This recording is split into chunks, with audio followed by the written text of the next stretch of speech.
Hello and welcome to Super Switch Headz, the premier Nintendo podcast on all of the internet. My name is Patrick Knisley. My name is Matthew Stoner. My name is David Howe, and boy, oh boy, we got a very special guest with us this evening. The one and only, the legend, David Wise, has joined us on the podcast on this evening. Thank you. How are you doing, David? I'm good. Thank you for such a rousing reception there. That was very good. You can only hear us clapping, but you know everyone in their car is clapping as well as they listen to this. They're in their car. They're on their bed. They're sitting outside on their hammocks. They're very relaxed. Thank you for wherever podcasts are sold. Yeah. And David Wise, you are here to talk all about your experience in video game music, and we're going to talk to you kind of about how that's changed over time with the changes in technology and your approach to that. And we can't wait to hear all about that. Thank you for doing that. Is everybody doing okay today? We doing all right? Oh yeah, I'm pretty good. Pretty good, yeah. Thank you. Got an ice cold water. Yeah. Good. I got myself a water. I got myself a beer. I'm ready to go. I have coffee. The weather in the UK at the moment is quite cool. Oh, So very good. Staying warm. Yeah. It's about 15 or 16 Celsius, but it's going to ramp up at the weekend to about 30, which is going to be quite a change. Oh, that sounds nice. Over here, it's been in like over 100-degree weather, Fahrenheit, not Celsius, but not boiling. over 100-degree weather here for quite a while. So I'm ready for that to take a break. David, just before we get started, got to say, this is such a great honor to have you on the show. Yes. If the listeners aren't familiar with Mr. Wise's work, you used to work with Rare, obviously, Yes. and composed several of their soundtracks, notably the Donkey Kong Country 1 and 2 soundtracks, which were a huge part of my childhood. So it's a total honor to have you on the podcast today. Thank you. I appreciate that. Absolutely. So before we get into our conversation with David Wise, as we always do, we're going to go over all the news and rumors for the week. And we've got to start with one of the big ones, which is this gigaleak, as they are calling it. It's a large leak, and I'm not even sure leak is the right word, and we'll talk about that, of Nintendo materials that, we've talked about this on the show before. There's been big information dumps. This is probably the biggest one yet, and maybe the most interesting one yet. Lots of source code from different games, lots of like concept art and early prototypes of all these Nintendo games came out. And I know, David Howe, you the real David, you know a lot more about this than I do. And I know you've kind of dug into this. So what's your take on this? So, I mean, we talked about this before. This is the same leaker that grabbed a bunch of stuff from that company Broad-On, who had worked with Nintendo during the Wii era. And this time around, there's a lot of N64 assets being leaked as well. So, you've got early prototype stages of Legend of Zelda, Ocarina of Time assets. You've got a ton of Star Fox 64 stuff. Even Super Mario 64 also has had a bunch of stuff leaked. I know one of the biggest ones from that was they found evidence that Luigi was originally planned to be in the game, leading a bunch of conspiracy theorists who have been touting the L is real conspiracy theory to feel totally vindicated. I know that, like, in the past too, like, just to talk about that point, Miyamoto had said that they wanted to put Luigi in the game, but I guess he'd never clarified that they had worked on it. And that this is proof that there's a model of Luigi in the game. To a certain extent, like there were models found, and it's not 100% linked to the fact that it would have been in the game, but people have been able to import it into the game and have it running. Gotcha. And I think they found Luigi voice clips in this game source file. So that does lead some credence to that. Yeah. It's just like, as Luigi is in, the original Super Mario Brothers, it's like a palette swap. It's like Luigi's colors. It doesn't have Luigi's proportions in Mario 64. Doesn't it? Right. It doesn't? I think he might be slightly more svelte. I thought he was a little taller. Yeah. But again, I don't know that this is like you said, Dave, I don't know that it's clear that what was what. And I haven't looked into this at all. I mean, it's all just fucking blocky polygons. Anyway, it's hard to tell just how fit this guy really is. But I think some of the most interesting stuff for me, though, was what we got out of the Super Nintendo kind of source code and databases. There was a lot of stuff with Star Fox. There were a bunch of kind of scrapped character designs from Star Fox 2. A lot of really cool renders of stuff like that. And then I think Yoshi's Island has a ton of stuff in there. And then Super Mario World had a lot of early art in there and kind of showing the evolution of the design of Yoshi and kind of the art direction that they went in for that game.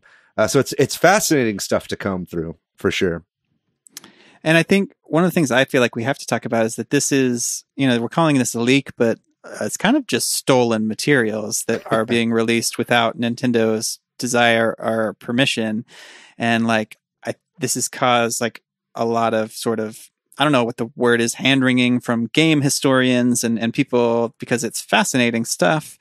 But it's do they feel comfortable looking through it and that kind of thing? If you're interested in that angle, Vice did an article that was kind of interesting, of kind of analyzing it from that it's causing chaos for video game historians and stuff. But I think it proves that Nintendo obviously has a lot of old stuff and that people want to see it. I wish they don't have, release old concept art and they could sell books probably and things like that, right? That's one of my takeaways here. Mm-hmm. People are hungry for this. I mean, it's just kind of a little peek behind the Iron Curtain at Nintendo, right? It's we never get to see this stuff. There's never any coffee table books on the making of these Super Nintendo games. And so this, I think so many people are excited because it's not only do you get to see how the sausage is made, but if you're really interested, you can look in and see how they write their code, how they, organize their files and shit like that. It might sound silly to some people, but it's it really shows not only, through the art assets that have been found, how they work creatively, but just through their process, how Nintendo works creatively. And yeah, like you said, it's tough because it's theft. This was stolen from Nintendo and this was never meant to be seen.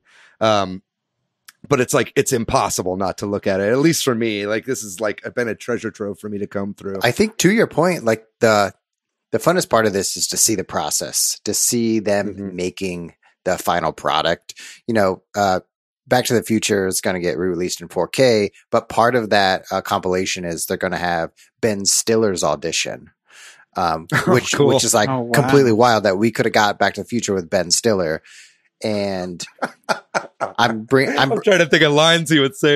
Yeah. But I'll say that we have this concept art for a Pilot Wings game that was called Dragonfly, and to see how, Pilot Wings or Yoshi's Island goes from concept, through its different stages. We don't get to see that through video games because we don't have a behind the scene footage in a game. Yeah. In most games, especially re-releases, this just doesn't exist. And this is cool to see. And going back to your final point, David, the legality of this, of how we are seeing it now, is definitely, it sucks that we're seeing it this way. Mm-hmm. Yeah.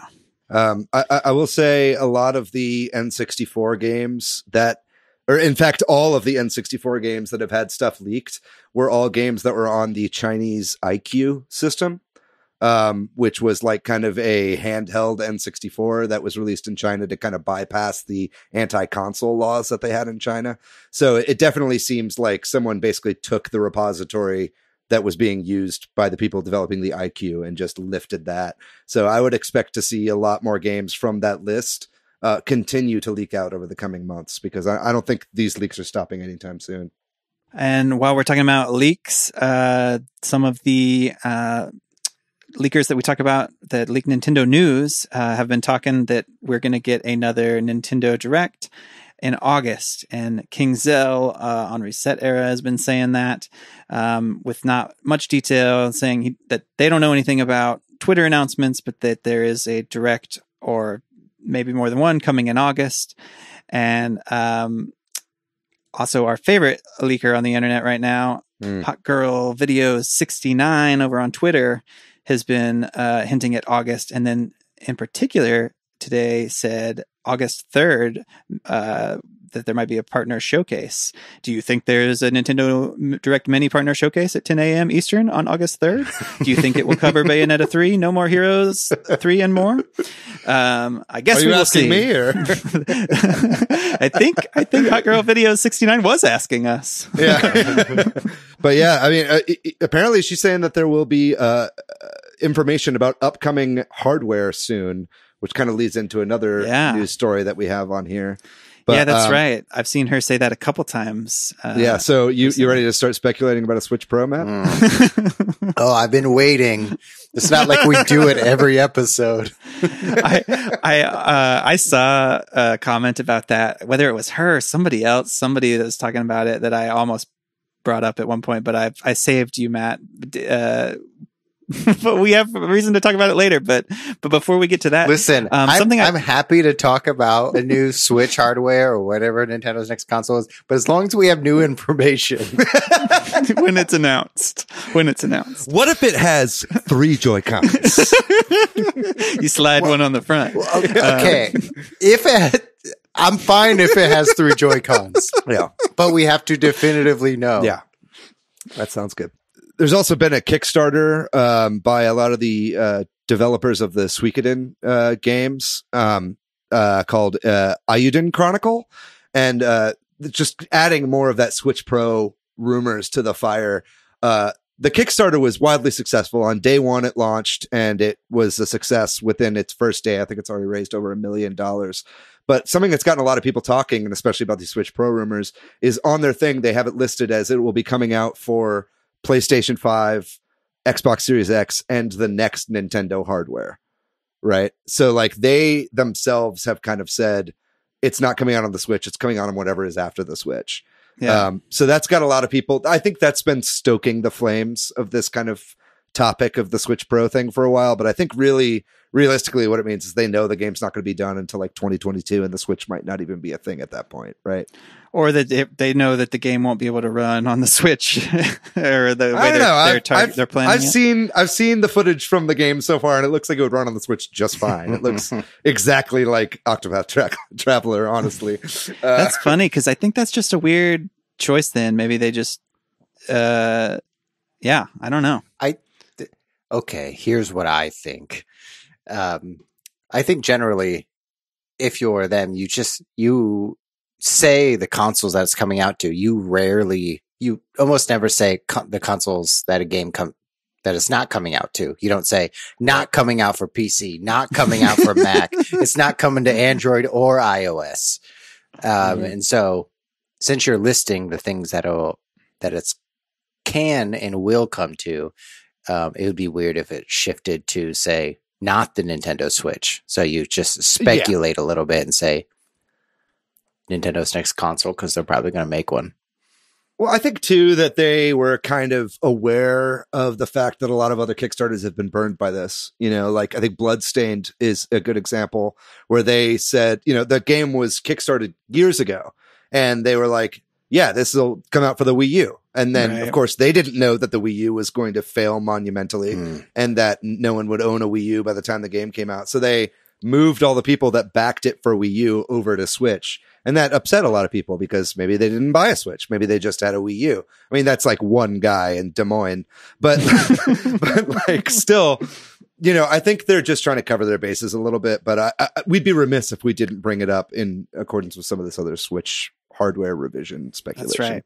But one thing that I thought might have been in a direct, and if they had decided to do one here at the tail end of July, was the August Animal Crossing update. Well, they gave us that information, and we're getting fireworks in the Animal Crossing New Horizons game on Sundays in August, and they also are giving us this island backup. Finally, you can cloud save your island, and then they have the Dream. What's it called? Dream Suite, I believe is what they call this, where you can lay down and go to sleep and go visit random people's islands. We'll find out. It's like a snapshot of people's islands kind of frozen in time that you can visit without them having to open their gates and let you on their island. You can kind of visit their island at any point in kind of this, kind of freeze frame moment that you can basically upload. It comes with that cloud save kind of functionality, I believe. And they tease a fall update, which we all kind of knew was coming, but it shows a picture of a jack-o'-lantern. So we will see what that means later in the year, I guess. Is this going to get y'all going back to Animal Crossing to go to sleep and shoot off some fireworks? No. I just Probably not. just love the way you phrase the question. Will you visit Animal Crossing to go to sleep? It's just That's great. what they're pushing. I know. It's just out of context. It's so funny. The only times that I've been in Animal Crossing recently have been to rehearse this Animal Crossing improv show that I think is happening this weekend. Keep an eye on our social for more information about that. But on the Nintendo Switch right now, the current version, if you have NSO, you can play Pokken Tournament for free. They're giving a week trial of the full game. And this is in all regions. They announced it for Japan and at first, and I was like, that's just another free Japan game. And then they announced it for Europe, and I was like, oh, okay. And then they announced it for America, and here we are. And I'm still not going to try it. But it's cool. I guess it's good to see that they're finally giving some free trials of games. Yeah. So that's happening, like, if you're listening to this podcast right when it comes out, that's happening like right now, the 29th of July through the 4th of August. And then also this weekend, there's another Tetris 99 Maximus Cup, a Paper Mario theme, is released for that, July 31st through the August 3rd. David, are you going to play that one? You come back for all these? Oh, I'm going to play that. I had a mini panic attack the other day because Steve Irwin in our Discord was like, man, I love this new Paper Mario skin on Tetris 99. and it was like Monday. And he was referring to the trailer that had dropped, but I hadn't seen the trailer, and I thought that I'd missed an announcement somehow missed the Maximus Cup. But no, it's happening this weekend. So this one was announced a lot closer to it. They had been kind of announcing them further out, I feel like. I think it's better this close. Yeah. They also announced an ARMS online tournament, and they've been doing this, a North American Open tournament. They've been doing this with all these games, like Mario Tennis Aces and Splatoon and Smash. And I just kind of wanted to point out that Nintendo's been really pushing these online events this summer and during the time of COVID. And hopefully that means they're thinking more and seeing that online gaming is real big right now and like gonna rethink some of their attitudes about it. David, you're shaking your head. No, I'm just saying you got to capitalize on those stay-at-home orders, you know? Yeah. Hopefully it means that they can invest some more into their internet infrastructure and messaging systems and stuff is what I'm hoping. I would love that. And then in some non-Nintendo news, there was the big Microsoft Xbox Games Showcase that happened, where they showed off Halo Infinite and a bunch of other games. Did you all watch this, and how did you feel about it? Any games jump out at you? I've watched this a couple of times and watched many different videos about the Halo Infinite breakdown of the limitations of that engine. I thought it was super brave of them to show previous gen gameplay with this new Halo game. I'm just kidding. Yeah. Sorry, that was a joke. You're hitting a chord, a sore spot where I love Halo so much. Maybe some of you can relate, is you love a game so much, and when something doesn't meet your expectations, it devastates you. So I felt very disappointed the rest of the day. My partner, she was like, "Is something wrong?" I was like, "Yeah, the Halo." You're like, Halo wasn't as pretty as it could have been. That's basically what I said. I was like, I'm just really upset because Halo wasn't that great. Is that because they are releasing it for not just the Series X? Is this new news? I'm trying to. Well, some of the tech stuff, it's weird, but the Digital Foundry did a great breakdown of it, and it's the lighting choices that they have is like they use a natural. I can't think of the right word. A dynamic lighting system. So specular lighting system. Stuff in the shadows looks like shit. And doesn't really show the details of the models, but the details of the models were there when it was in lighting. But other games like Last of Us 2 have static lighting, so they can kind of adjust the lighting based on where you're at in the environment. So what Digital Foundry is basically saying is the lighting system sucks. Why did they choose this to show off their flagship game in these specific areas? And Microsoft announced that they'll come out with a ray tracing update sometime after launch. Yeah, I think it just shows this game is rushed. I think they're rushing and trying really, really hard to get this game out on launch day, right? And this is a big Xbox Series X game, but it's also a really big Game Pass game. And they're just trying to get this thing out there as soon as they possibly can with the intention of updating it over time, right? Agreed. And I think that's okay. I think more than anything, this felt like a Game Pass showcase, Totally. right? Because they said all of the games are coming to Game Pass, and especially with the news recently that xCloud is going to be included with Game Pass, that Xbox Live Gold will now be roped into that Game Pass Ultimate as well. They're really just trying to, I don't think Microsoft even cares about the Xbox Series X that much. I think they really just want you to subscribe to their subscription service. And I think for the most part, this showcase did a pretty good job of advertising Game Pass. You know what I mean? I totally agree. True. This is a future episode probably, but to talk about what the future holds is like Microsoft services, Sony exclusives, Nintendo fun games and exclusive. Yeah. And handheld. Like casual and family and hand. All of that stuff. And I don't know about you. I signed up for Game Pass last night and I had an additional 2 years of Xbox Live until 2022. And I upgraded it to Game Pass. And I spent $1 and it gave me the next 2 years of Game Pass. That's fucking lit, dude. Yeah. Which the only thing I'm mad about myself, I would have gotten 5 years of Xbox Live and then upgraded for $1. So you get so much Game Pass. Can you still use that loophole? I might hit that up. Some other gamer friends that I work with said, yeah, they totally did that. Interesting. Yeah, they got 4 years for $1. I'll hit up you or Jordan Willis. I know Jordan Willis also has used some Game Pass loopholes to get some free months. Mm-hmm. So.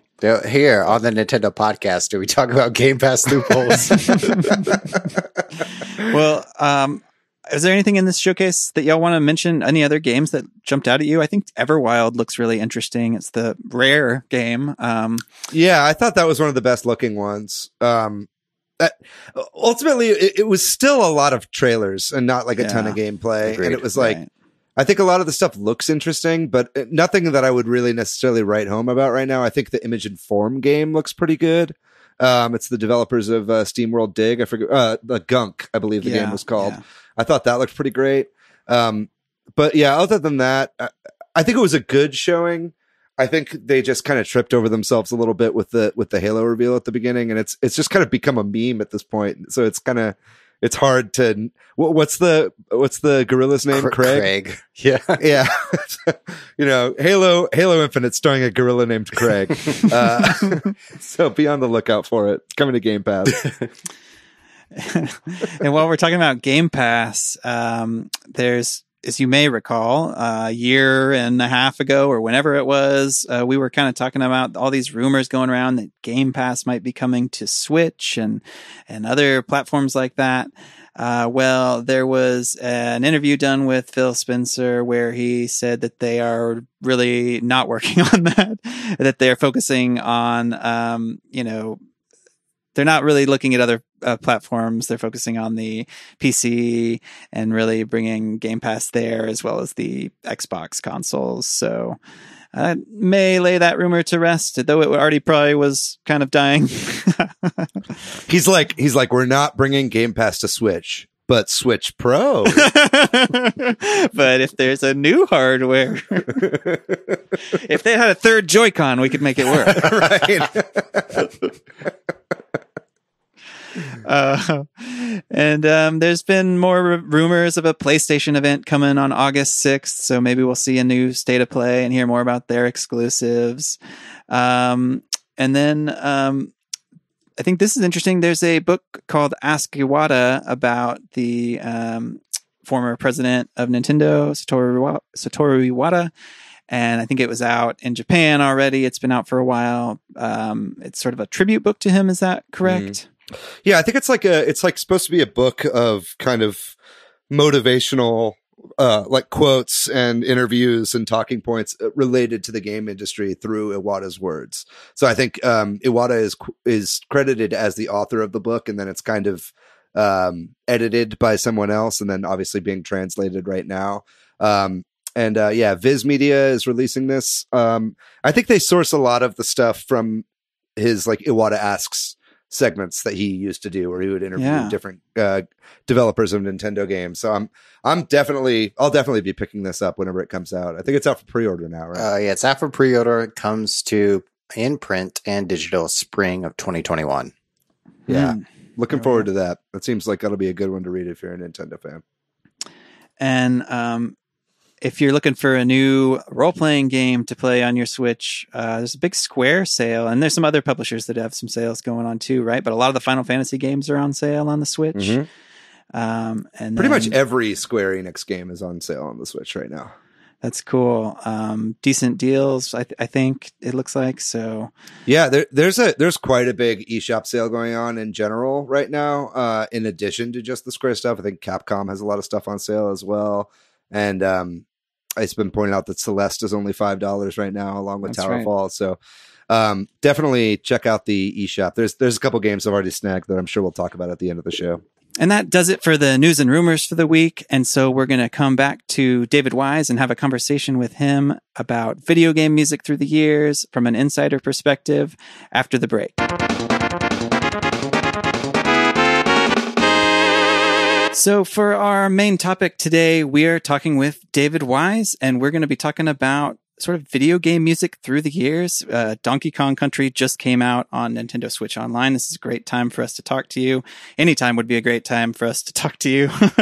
But thanks for being here. I can't wait to talk about all this. I thought maybe we would just kind of talk, maybe briefly about some of your work and your experiences in the industry, and then maybe you could kind of lead us through how things have changed over time and kind of, what you used to do versus what you do now when you're writing and composing and creating music for video games. And that'll be sort of our format for today. Does that sound all right? That sounds good to me. Very good. Awesome. Well, I think, like David said earlier, we're all big fans of your music, and I would just love to hear maybe in your own words, like, what do you describe your job as? If somebody asked you, like, what would you say? What do you call yourself, a composer? Do you call yourself, what's your term? Well, it depends who's asking, really. Fair enough. So, if somebody likes video games, especially Donkey Kong Country or something like that, I would say I'm a music composer for video games. But if it's a financial institution, especially when I was younger and I was trying to get a mortgage or something, if you said you were a musician, you wouldn't get a mortgage. So I used to call myself something like audio engineer or something like that. That sounded very technical. Sounds a lot more professional. Yeah, a lot of obfuscation there, and people would give you some money then, for houses and cars and stuff. But fortunately, I can call myself a composer these days. Obviously, anybody interject whenever, but when you first got started as a audio engineer for video games, did you set out to do that? Did you fall into it? Were you trying to do music in other ways? Or? When I was young, I wanted to be a rock star like Phil Collins, really. Yeah. Except I wasn't very good at playing drums and I couldn't sing. So that fell flat, really. Then I had a band, and in fact, it's online somewhere. Somebody posted it after 33 years. And so my band was playing a live show in a place called Leicester, which is where we have the highest COVID spike in the UK at the moment. Oh, wow. Do you think that's related, or? Probably. So I was trying to write songs. I always wanted. Diane Warren's I'm a big fan of Diane Warren's, and I always wanted to write songs. But at the time, I was writing I was working in a music shop selling drums at the time, and then Yamaha came in. They had this CX5 computer, and they said, we need somebody to use this, and nobody was interested for months. And then they needed an incentive, and they said you could have an extra day off a week if you took it home and learned how to use this music computer. So I was sold at that point, an extra day off. That's all it took.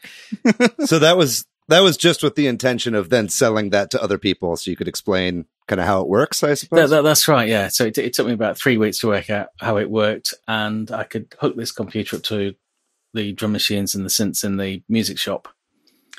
And it was great. So things like Duran Duran and We Close Our Eyes by Go West, those kind of 80s hits I got working. And I was selling loads of these music computers at the time. 2 gentlemen walked in one day, asked for a demonstration. And eventually I ran out of all the 80s numbers I'd programmed into this computer. And so I sheepishly said that I had a few of my own that I'd actually programmed in there. And I was so embarrassed.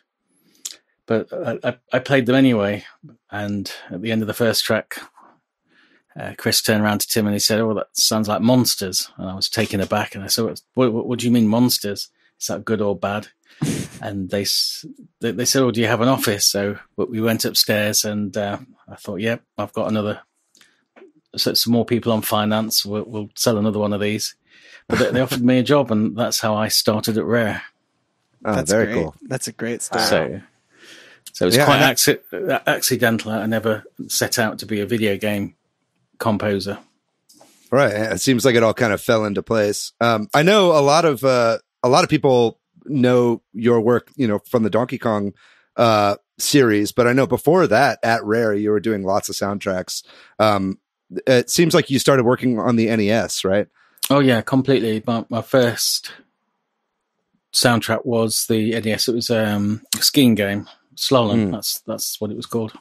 Right. And that, I imagine, was kind of difficult. Yeah. I mean, or at least like a lot of like figuring out exactly how much of the audio channels you could actually use when you're doing the software. Yes. I mean, that had to have been pretty difficult, right? It was. When I was working at the music shop, when Tim and Chris, they owned Rare, they came in and I was demonstrating all of these keyboards, and I had DX7s, had a sequencer from Korg, I had the Roland RX drum machine, and another Roland sound module. And these were quite advanced in the day. And they pretty much matched what I had, and they took it and made an office into a studio where they were. And when I started working for them, I spent the first 3 weeks playing Mario, the first iteration of Mario on the NES. That was my job then. Then after that, they said, "Well, go away and write some video game tunes." And so using all of this modern day equipment, I wrote some tunes, which I was pretty happy with, polished them quite nicely. And then they gave me the news that I was going to have to convert these tunes onto the NES. And that's when reality struck home and the hard work began. Yeah, that's when you're like, "Oh, okay, I got to strip away all these synthetic strings and everything." Everything went. The big brass sounds went. Right. Everything. And I was very green at the time. I didn't know how to convert it, really. I did the best job I could. It was quite basic.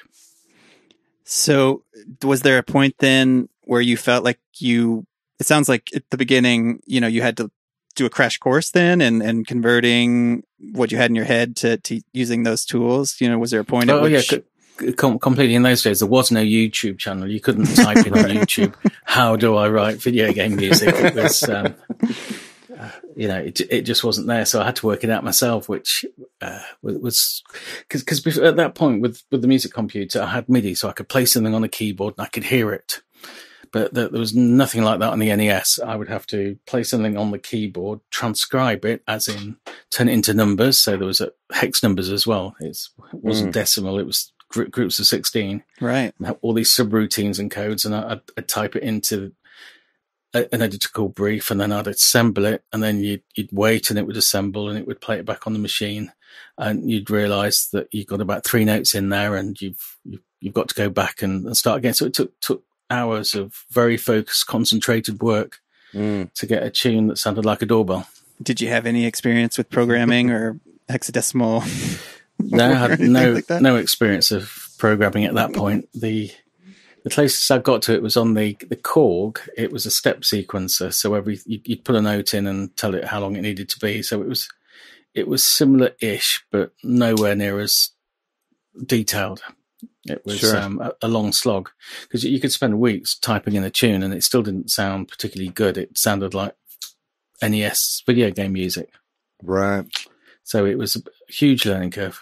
The further that went on, though, and the more scores that you're writing, did the limitations of the hardware ever kind of help kind of inform how you would write the tracks? Like did you? Because I know a lot of artists that I speak to, and I found this in my experience of any kind of creative work, is sometimes like having those limitations in place can kind of foster creativity, or almost like give you a starting point for like where to draw from when you're trying to come up with a tune. Did you ever find that to be helpful whenever you got more familiar with these softwares? No. That's great. So, Tim, he'd come in and he'd have these things like Castlevania, and he'd get me to listen to those.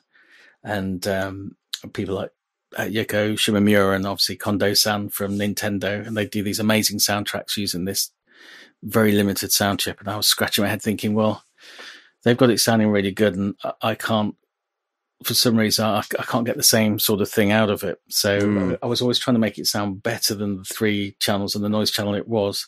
And it took a lot of head scratching and working out, and probably about 3 years of intense on the job training. But eventually I got there, and it's all to do with the fact that music is movement. If you can create movement on an NES chip and make it musical, which took a lot of time and focus, but you eventually got there. And I listened back today and realized that they've got a certain charm. And then I also remember how long it took to create those, and then it loses its charm. Yeah, right. So it was, I mean, sometimes people ask me if I might consider doing things in that style again, but even using modern day tools, it would be a big headache. I don't think it would be commercially viable to do it. And it certainly wouldn't be enjoyable. I think that'll maybe lead us to the next question, which is maybe what you mentioned is, as technology, changes, like you mentioned, like charm might be one of the things that's lost as tech just changes to composers like yourself. Do you find other things have changed, or what kind of do you miss from those eras? Nothing. It's only gotten better. Yeah. I mean, when we went to the Super NES, we got samples at that point, so it was already going to sound a whole lot better. So I didn't miss the NES at all, because suddenly you've got a bass guitar that sounds like a bass guitar, and you've got drums that sort of sound like drums, and pianos that sound like pianos. And that was very liberating and very refreshing. And it was like, I don't know, it's like a dog being let off the lead, really. Sure. Yeah. And I mean, as far as like the sample based stuff of the Super Nintendo is concerned, I feel like, a lot of people were doing sampling for their sound effects or for their games, but I feel like definitely, and you see it in that first Donkey Kong Country soundtrack, and especially in Donkey Kong Country 2, it's just like all of a sudden it just becomes so much more sonically sound, right? Like whenever you can actually use these real instruments. And you said that was really liberating. Like, what kind of restrictions were you still finding, even though you were able to use real sound effects and real samples? Okay, well, we had 16-bit samples, so sort of. It took a 16-bit sample, downsampled it down to a 4-bit sample using ADPCM, and then it oversampled on the way back up to try and recreate the loss of the sample. But that wasn't the greatest restriction. The greatest restriction was there was only 64K, which if you put a CD on and you listen to 16-bit music at 44.1 hertz, that's about 400 milliseconds, which is less than half a second of music. And that's how much space you've got to create a whole soundtrack. Right. So I had all these great ideas about having big string sections, big brass sections, drums, you name it. Sampling all of my synths and putting it on there. But Right. there's not a whole lot of data you've got when you've only got 400 milliseconds to do that with. That makes me think of a question, which is, you talked about you had all these big ideas, and especially back in the NES era, they would have you listen to other games.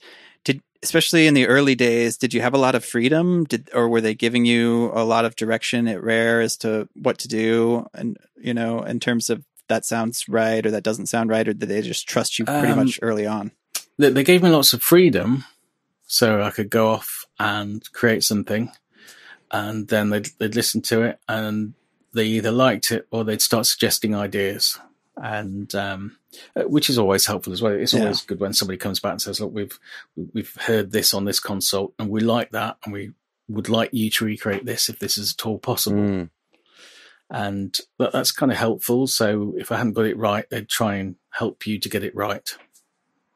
And that wasn't just Rare. That's the kind of Nintendo philosophy of nurturing talent and trying to stem it in the right direction, taking that energy and doing something positive with it. Man, I have to take a quick aside and ask if you've ever heard of this gentleman on YouTube named Jammin' Sam Miller. Have you ever heard of this guy on YouTube? I've heard of him. Yes, indeed.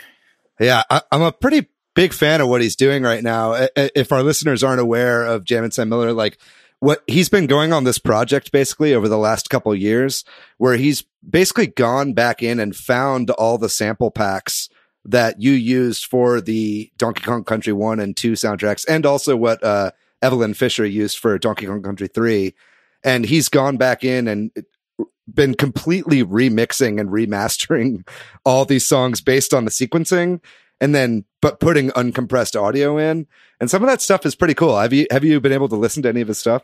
He sent me a few of them, and it's to say it's remastered is, I admire what he's doing, and it's giving a lot of kudos. But for me, the finished ones are on the Super NES because it has a certain something. So you can't remaster it to be an original, because the original is the Super NES version. He's kind of rebuilding them. It's almost like a cover almost. Yeah. Right? And there's no MIDI file. Everything was typed in still in hex at that point. So there is no MIDI file. And the samples were so short you've got 400 milliseconds, so you can't put the whole sample in. So I'd take little wavetables, little chunks of single cycle waveforms.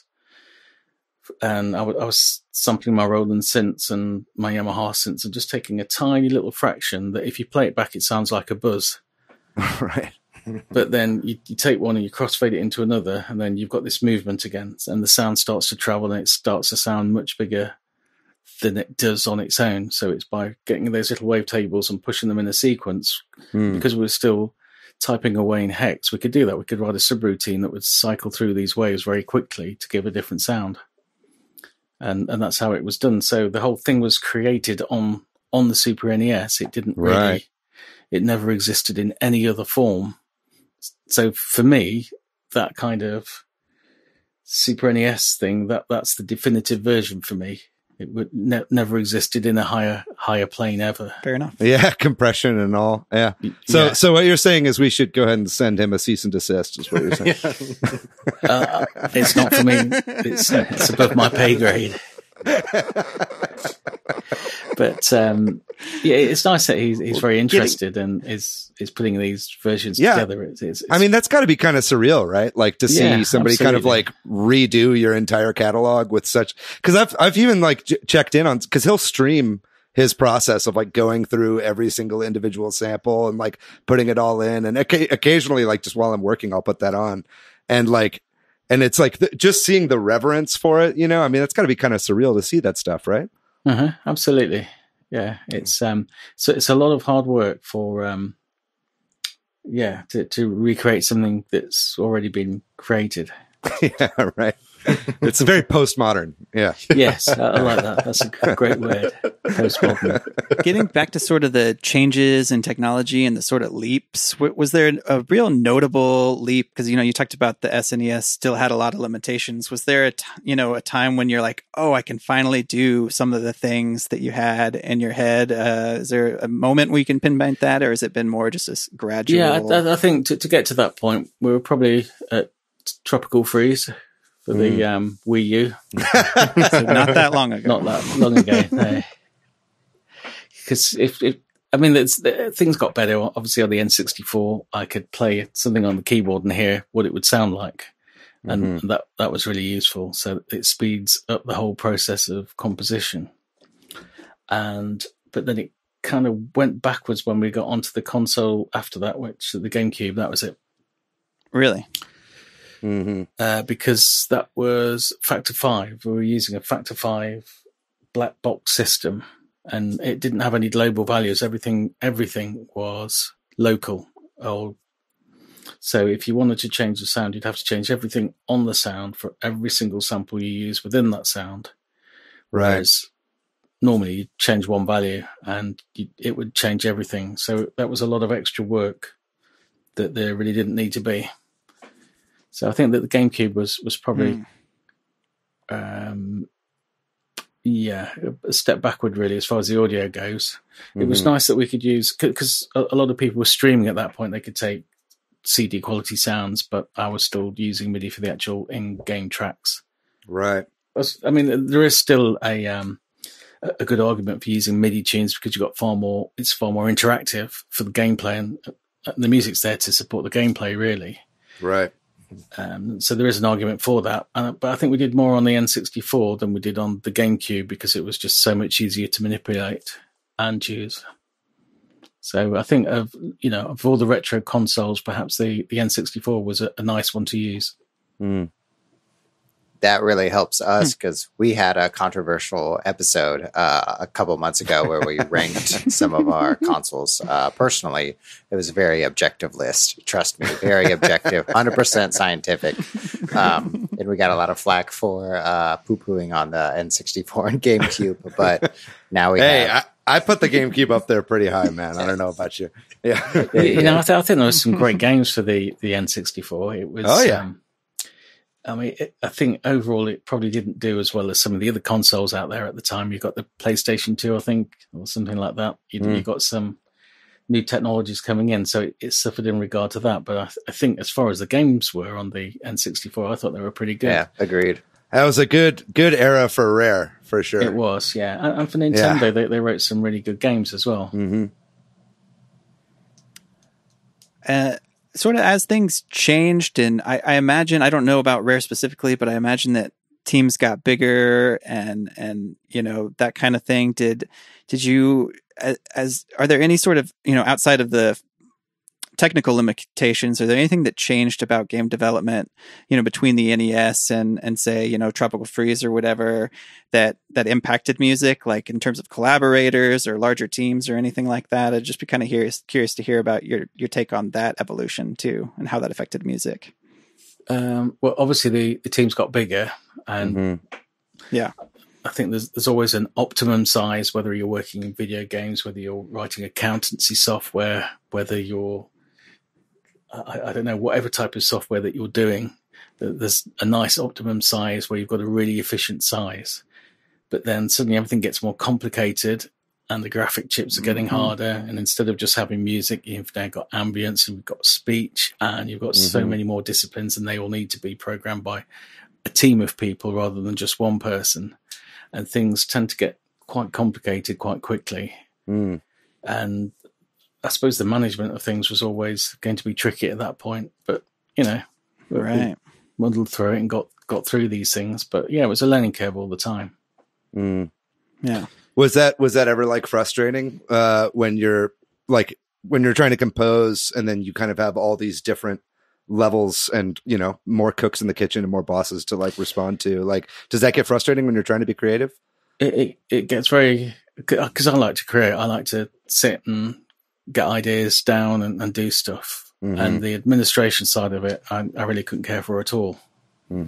So, fair enough. I think that's probably the same for anyone who's creative. And it seems to be this strange thing within game development or any development, that the things that you used to really enjoy doing that really excited you at first, the higher you go at the management chain, you've got to do less of what you enjoy and try and coax the best out of other people.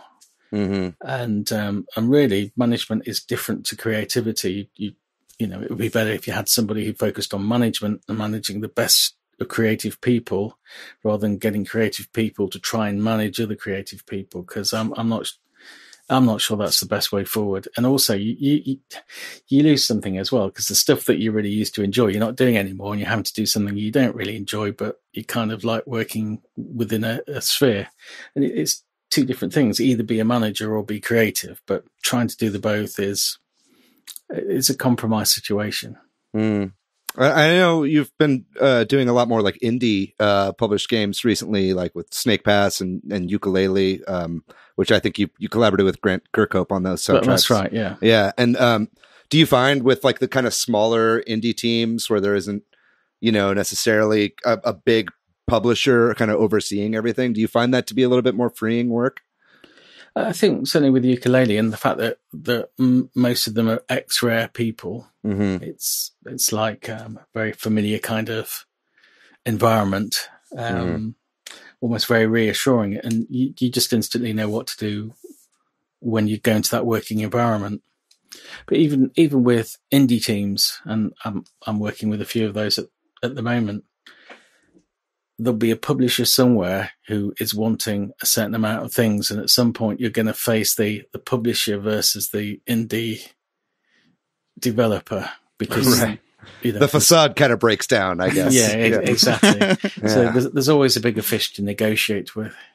We've talked about how it's changed over time, and kind of maybe talk about sort of the current day. We've gone from, back in the early days of gaming, from bleeps and bloops to now people are recording full orchestras and that sort of thing for games.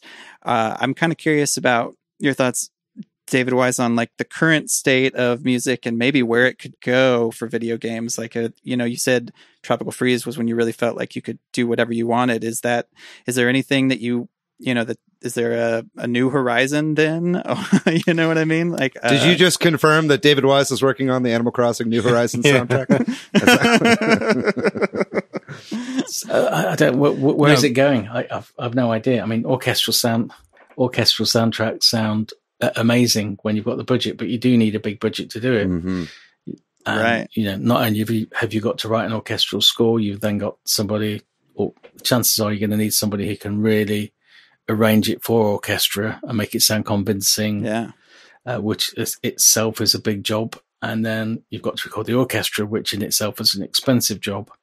And then once you've done that, it's fairly static, because unless you've recorded all the individual parts, which again adds layers of budget and time and putting the thing into the game, it starts stacking up. So you need some serious budgets at that point, which means you need a serious budget for the rest of the game. So at that point it becomes serious, and there's a lot of pressure all of a sudden.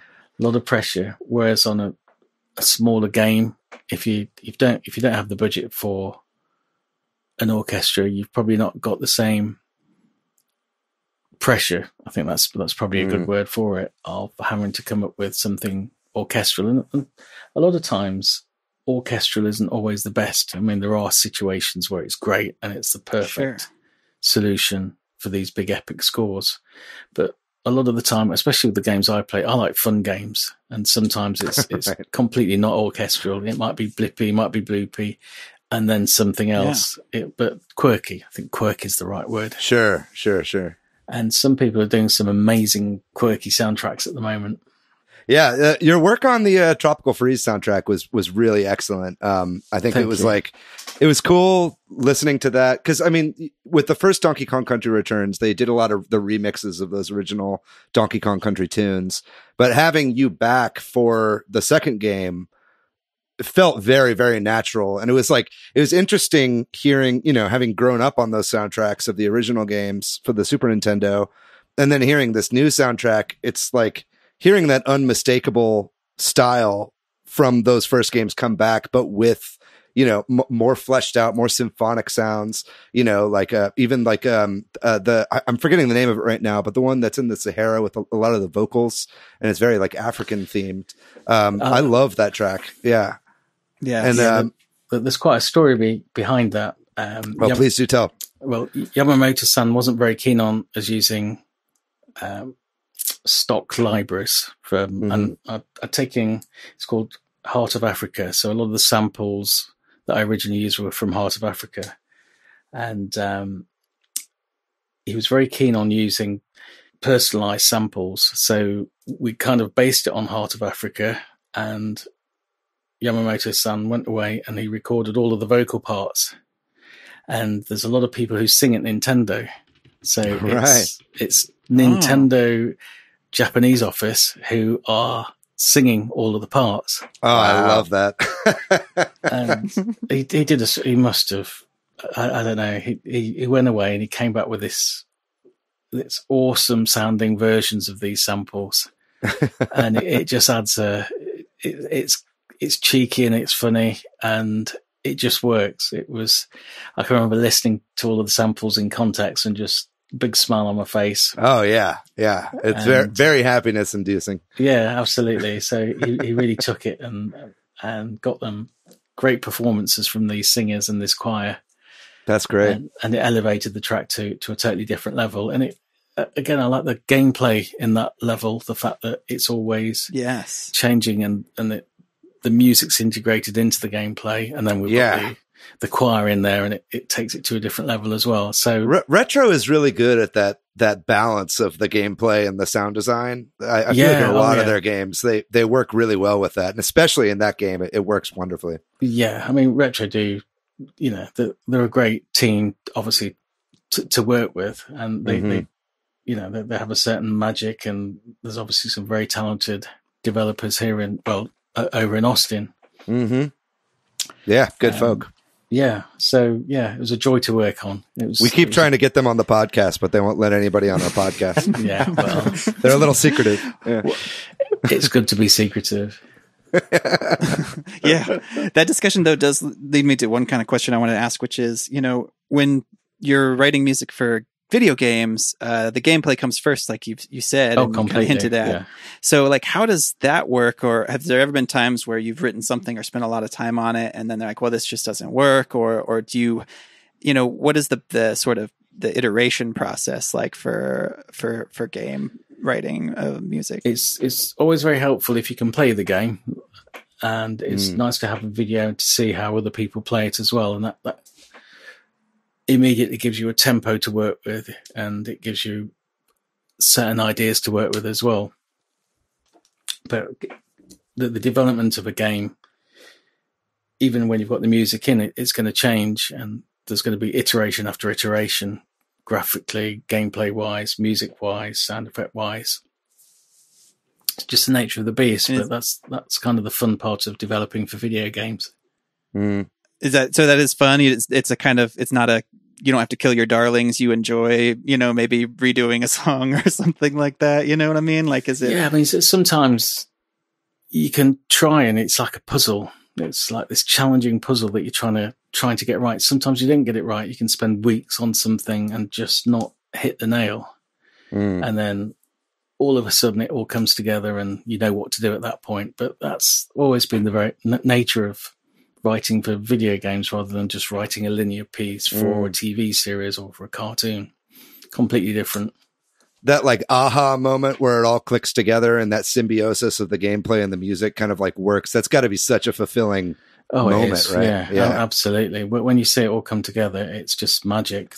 You know, it's a huge team effort. It's not just the music. If your music's working in the game, it means that the whole team behind it has spent a lot of work, a lot of time getting everything working. It's momentous. I mean, I'm very lucky in the fact that I get credited for doing soundtracks for games, but behind that is a whole team of people who really need to be credited as well.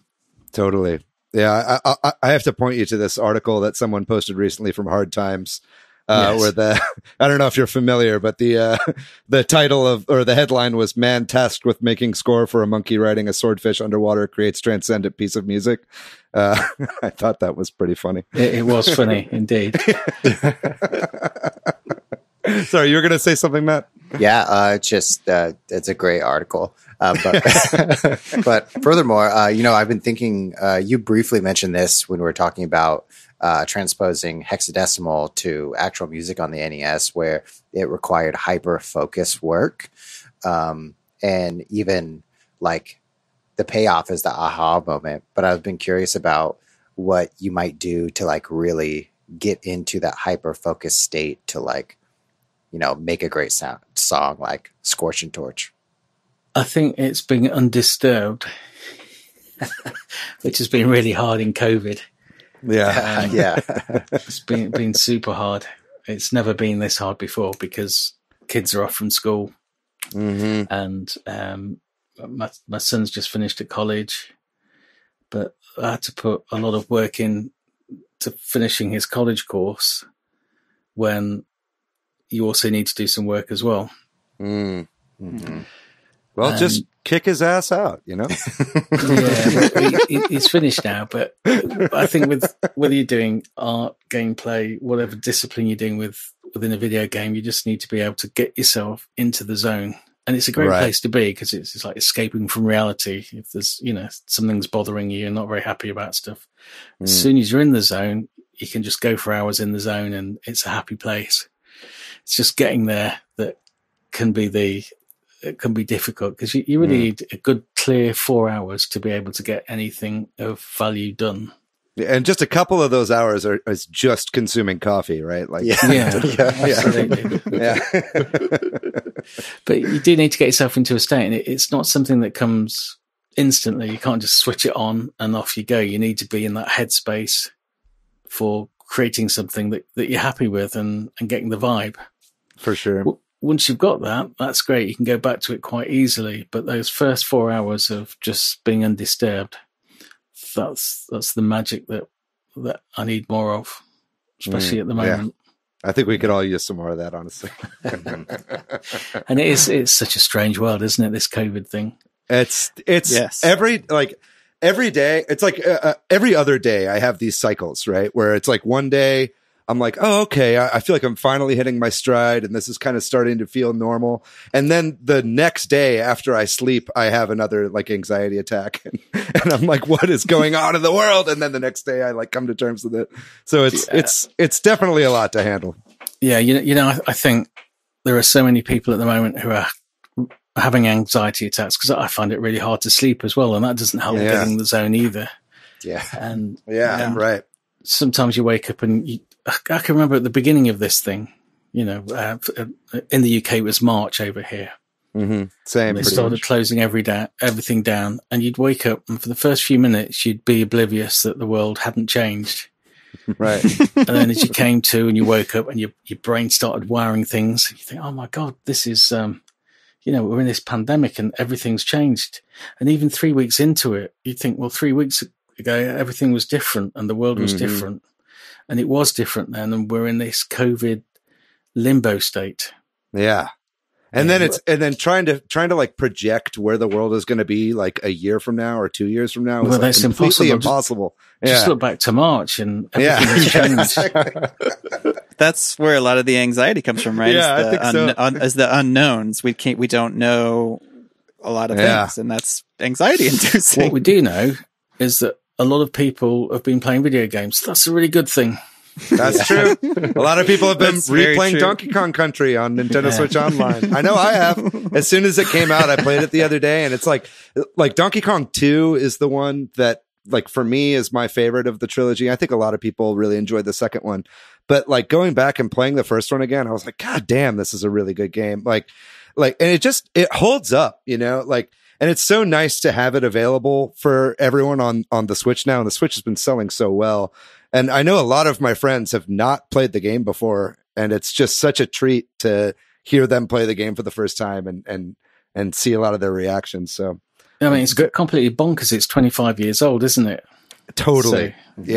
So the fact that the game is holding up after 25 years and people are enjoying the soundtrack still, or have only just got there, is it's bananas. It's pretty, right. Nice. All right, you're off the podcast. Too many puns.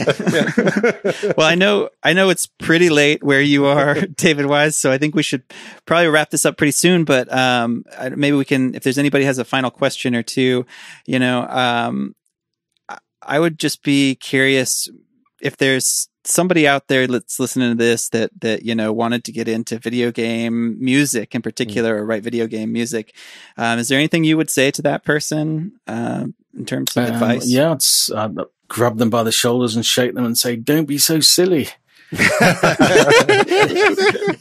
You're taking away jobs from me." Well, no. I would just say, come to your senses. This is not the career, that you want, unless you're used to. I mean, looking back at COVID, it's fine for me. On the whole, I work inside my head anyway. Right. And so I've been in lockdown for 30 years, and even I'm struggling. So.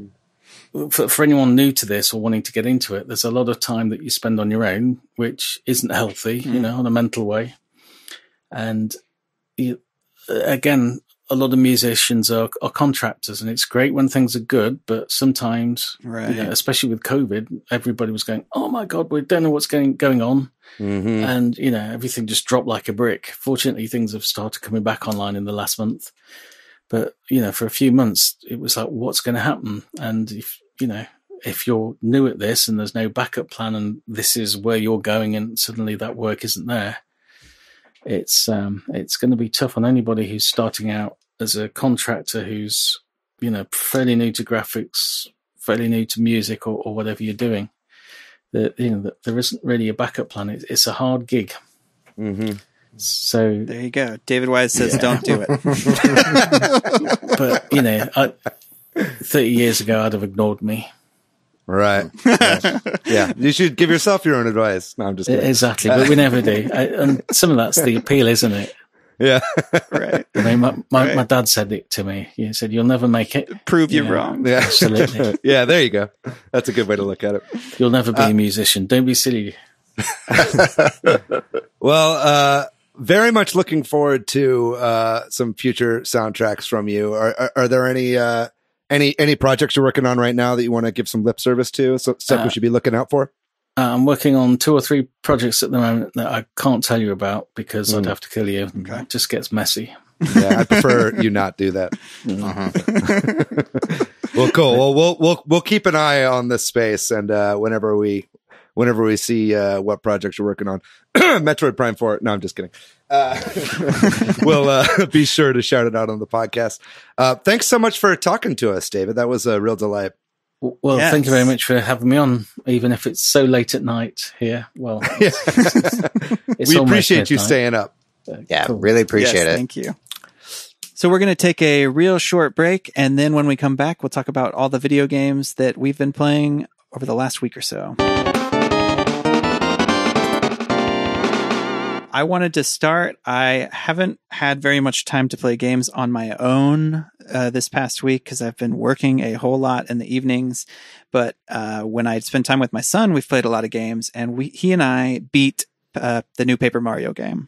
Nice. We completed. That's a long game. It is a decently long game. I don't yet know how many hours we put into it, but he also, I've said this before, I'll say it again. He, at this age, does not suffer me exploring in games. He's like, they told us to go to the temple, go to the temple. And it's like, but I want to fill in these holes. I want to look for hidden blocks. So it's a bit of a struggle back and forth. So we kind of rushed through the game, which I do not recommend. Take your time. It's definitely a game to enjoy and kind of talk to all the characters and get all the humor and stuff. But man, I've beaten this game. I love this game. Nice. I can't wait for more people to beat this game so we can talk spoilers. I want to do like a whole discussion about this game that's really interesting. All this criticism of the story, I think this game has a great story. I teared up at the end. I don't want to spoil anything. I just really think there's a lot of interesting things to break apart. If you've beaten this game and you want to talk about it, with somebody, I'd love to, because there's some really interesting stuff going on that I think maybe Nintendo we can do a spoilers discussion bonus episode or something. Yeah. Sometime whenever I beat it. Yeah, I would love to do something like that. That's a great idea. And that's really mostly what I played, though we beat that pretty early in the week. And then we've just been playing lots of Mario Maker. My son is super obsessed with Mario Maker. And we've just been making lots of levels. I introduced him to multiplayer versus, which was fun. He's not super great at it, but like we take turns, and my wife came out and I was like, yes. And like, she's like, you're beating kids. Look at these Miis. I'm like, whatever. They could be grown-ups. Yo, you are not a Nintendo gamer unless you get off on beating kids. Wait a second. Say that again. I could have phrased that a lot better, but you know what I mean. Maybe you don't. Never mind. I'm going to shut up now. Well, it was great because, he's at D. He started off at D rank, and so I'm playing, all these scrubs at the game, and so I was winning a lot, which felt good. But they were probably young kids. So, but that's mostly what we've been doing over here. I'll go next. I've been playing nothing but Ghosts of Tsushima. Nice. Pretty good. Act 2. And it's pretty good. It really picks up at the near the end of Act 1. I don't know how many acts in total that there are. But it has, at the beginning of the game, I had difficulty staying engaged with it. Because it does an open world very differently, and I could easily pick it up and put it down. But sometime at the beginning of Act 2, when you built the strong relationships with the supporting characters, it makes me want to complete and to win back my honor. Very good. Is it I've been hearing a lot of Gotti talk. Would you say this is Game of the Year material for you? I thought you meant like gaudy, like a no, like Gotti, G-O-T-Y. Yeah, I've just never heard it called that before. I don't know. That's a great question. I would have to really think about what the other contenders would be and what it's up against so far. Well, Clubhouse Games 51. I mean, that's a game of the last 51 years. That's a game of my life. I mean, it's a worldwide classic for a reason. Yeah, exactly. That's what I've been playing. Okay. Yeah, I'll go next. David. So yeah, I've been playing, I've actually been playing a ton of games this past week. I've been playing some stuff, which I will talk about next week, cause I'm not quite prepared to talk about it this week. But what I can talk about this week, some of the games I've been picking up on sale, during this sale. One of them I had my eye on for a while. It's called Demon's Tilt, Occult Pinball Action. Have you guys heard of this game? No. So it's basically, it reminds me of a cross between like Pokemon Pinball and like Aleister Crowley. So it's like, it's like, it basically, I say Pokemon Pinball because the whole thing is just one pinball table, but it's done in a way that isn't like realistic physics like you see in the Pinball FX games, but more like the ball is a little lighter and kind of moves a little bit more sporadically. And the whole thing has this awesome, like satanic, like occult theme to it.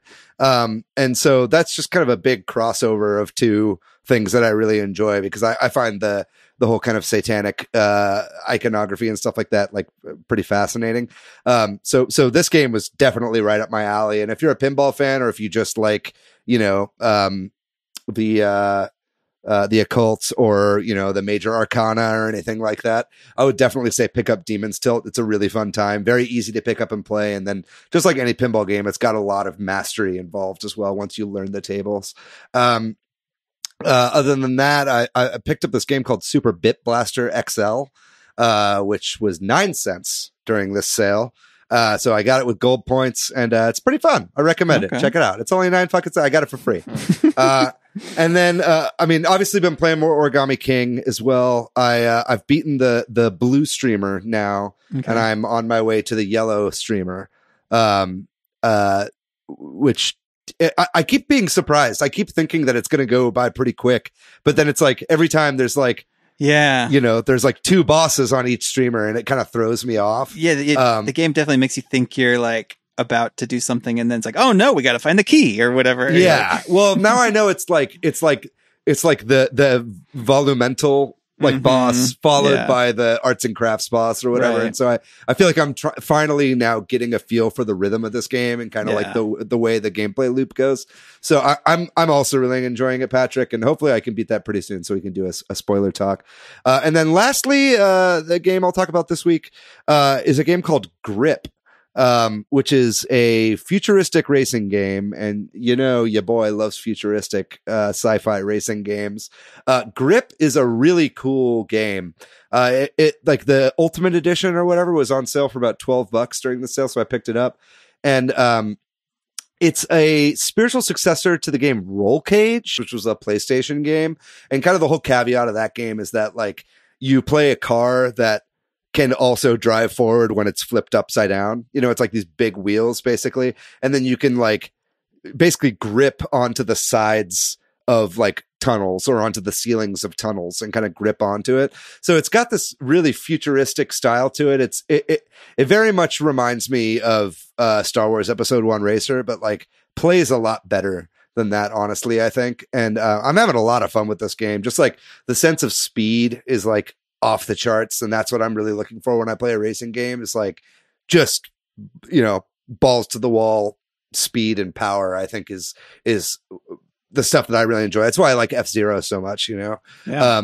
So if you're a racing fan, I'd say check out Grip. I think it's on sale until August.